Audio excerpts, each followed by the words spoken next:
1 Minute Mysteries is a book I wrote. It was also released as a video game. The premise is that it's got a bunch of short mysteries. Each mystery is under 300 words long. It's sort of like the 2 Minute Mystery series by Donald Sobel. So let me give you an example. Let me just read mystery number 6, Robbery in the Dark. "Thank you so much for coming," George said. "If I don't find the stolen money soon, I'm going to be fired." "How much money was stolen?" Andy asked. "It was a check for over $1 million, George said. "I know I could probably trace the check through the bank or something, but then I'd have to tell my boss." "What were you doing with $1 million check on your desk?" Sandy asked. Sandy and Andy are the two detectives. "A client was going to come by at 7 o'clock to pick it up," George said. "So we left the front door open. Big mistake. I was working on my computer when the electricity in the entire building went out. I bet the culprit messed with the circuit breaker on purpose, as a distraction." "Where's the circuit breaker?" Andy asked. "It's 2 doors down in the basement," George said. "I know because after the power went off, I sent my boss an email on the computer asking where the breaker was. Another big mistake. While my back was turned, someone knocked me out from behind." Andy looked over George's cubicle. The desktop computer was on the right-hand side, while the computer monitor was towards the middle.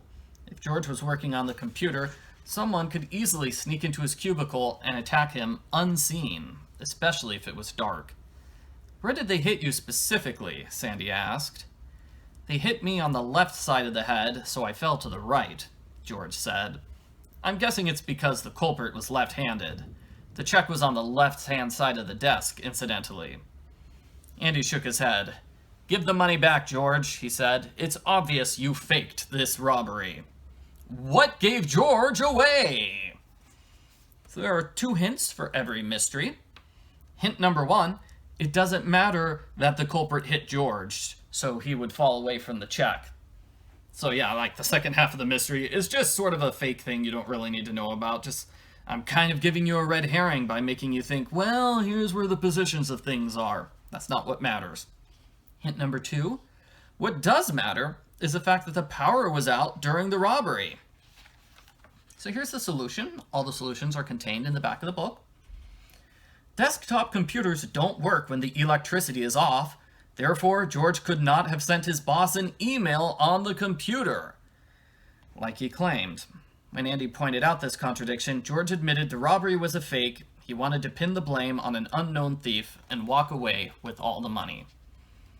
So this book has 6 different parts to it.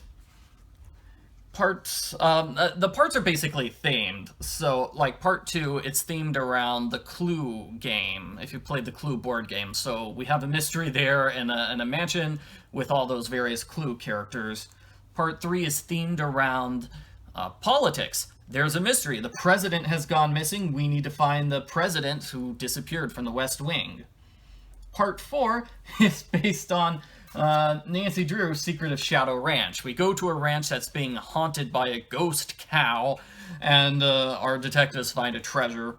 Part 5 is based on Encyclopedia Brown. So it's really based... Our detectives meet Encyclopedia Brown, and they basically have a competition to see who's the better detective, who can solve mysteries. And then part 6 is just bonus mysteries, which were left over. For the release of the book, I added a few more bonus mysteries which did not make it into the actual game. I had 5 of them, so there are 5 bonus mysteries here in the book version. And thank you for watching. If it sounds interesting, if you're interested, please get a copy of 1 Minute Mysteries. You can get it as a video game, or you can get it in this book format.